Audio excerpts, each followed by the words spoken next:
The Forest is directed by Jason Zeta and stars Natalie Dormer and Ian Mackin. And it is the first horror movie to come out in 2016, which is not necessarily a good thing.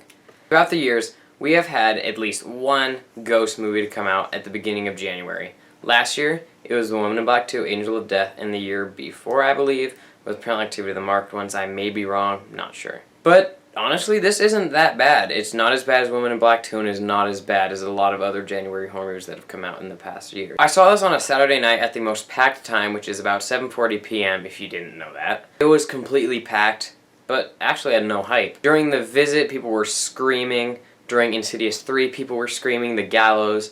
It's just fun to see people go crazy over a horror movie, even if it's not that great. The Gallows, not at all scary, but people still got excited. The Forest, people really weren't feeling it. At the end, I was trying to have fun and clap, but no one joined me. Natalie Dormer was electric at her role.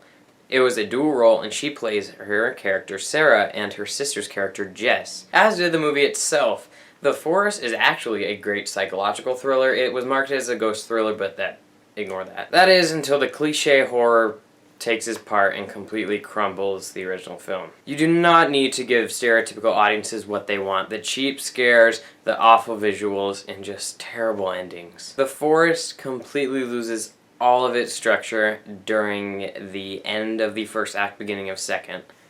And it takes itself so unbelievably seriously, it's cringeworthy. Taking off of one of my favorite horror films, As Above, So Below, of kind of going into an already scary environment and filming a horror movie, The Suicide Forest, it definitely is a well-known thing, but The Forest doesn't at all do it any justice. But the idea of it definitely really works.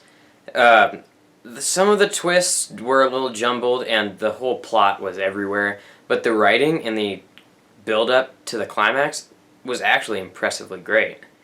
But again, that is all ruined by overdone plot twists and completely flat characters, which drag The Forest, its cast, and its amazing writing into the ground. The second act is actually pretty sick.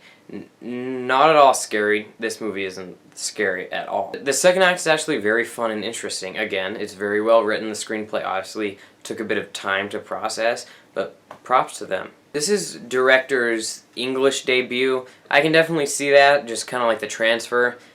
Very well done. It doesn't really use all of the potential material that it could have had. It maybe only uses maybe 1/4 of what it could have done. But The Forest actually surpassed every single expectation I had. But my expectations were very low for this one. I left the theater with very mixed feelings. I wasn't really sure how I liked it. The ending was one of those jump scare endings where it seems all's good and then it pans up and then something scares you, then it ends, everyone leaves. The Forest. After thinking, The Forest is actually a very fun 80s style horror movie with the insanely fun plot twists.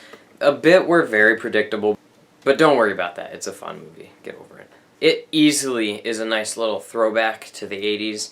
It has the ridiculous plot twists and the hilarious endings. The Forest is not at all a terrible film. It does deserve its January release, with no doubt in my mind. But it's not like you need to hit the pause button right now on this video and go check it out. For a horror movie, it easily deserves the actually surprising box office receive and the audience rates, albeit it is not that special.